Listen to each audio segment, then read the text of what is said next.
what legacy they want to leave for their family.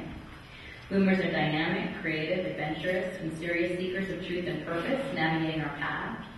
Many of us find the web as a terrific resource in that, and we're participating in social networking, and we're constantly asking ourselves the questions, who am I and what do I need, right? So those are sort of these underlying currents, and we go through our day and we're all very successful, but we have those sort of as our underlying currents in our thoughts. So when the moment is still, those are the thoughts that really do tend to pop up in our minds.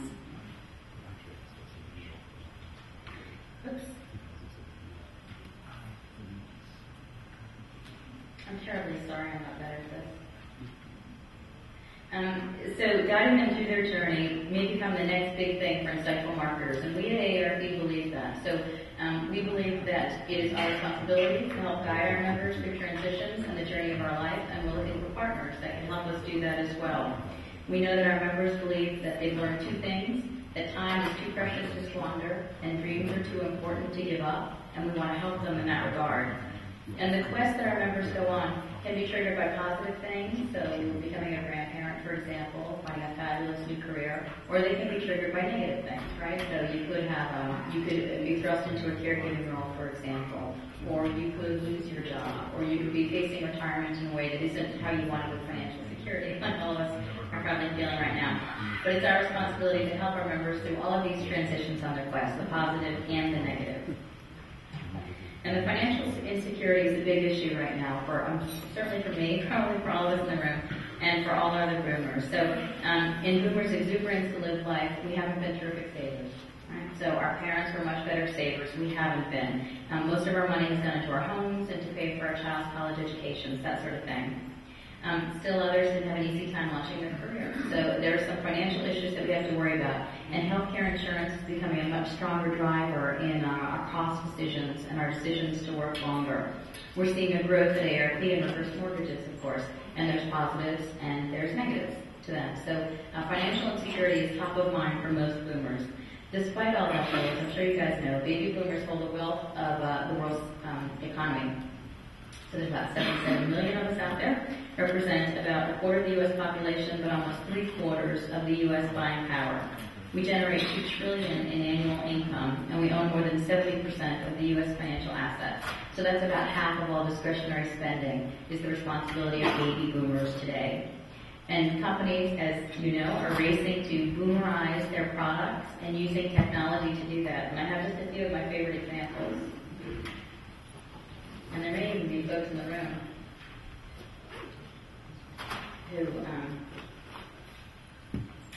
sorry. I'll do it. Thank you very much. Personal communication assistant. Does anyone in the room know what this is? Anybody? It's a hearing aid. So this, I think this is fabulous, right? This is somebody boomerizing and needed technology, but realizing what boomers really wanted, right? We need hearing aids, God only knows that, but we don't want hearing aids, and we certainly don't want something that looks like a hearing aid. So this is one example of how companies are boomerizing their products. This one, of course, is Brain Age for Nintendo. And this one is one of my favorites. The neurosoftware market is actually, it's growing, as those of you know, I'm sure it's growing, it's over 300 million, but I love this. This is from the website. It says, I picked up directly, Brain Age 2 is designed to give your brain a workout.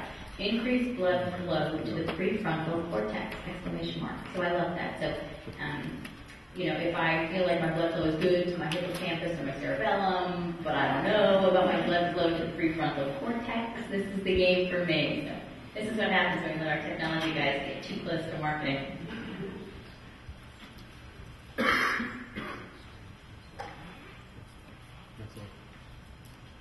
And this is the locator. Some of you folks may know this.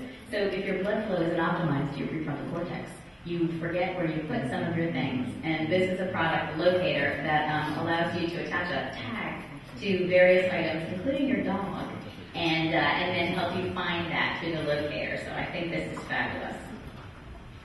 Let's look at a couple of the myths. I have 5 myths on boomers. And I'm suspecting that with this educated crowd, you don't have these myths in your head, but there are many, many, many people who do. Most people do. The first myth is that boomers are retiring early. Only 11% of boomers plan to retire at the age of 62. There's been a lot of media attention about the first boomers turning 62 and being eligible for Social Security benefits, but in actuality, very, very few are stopping working.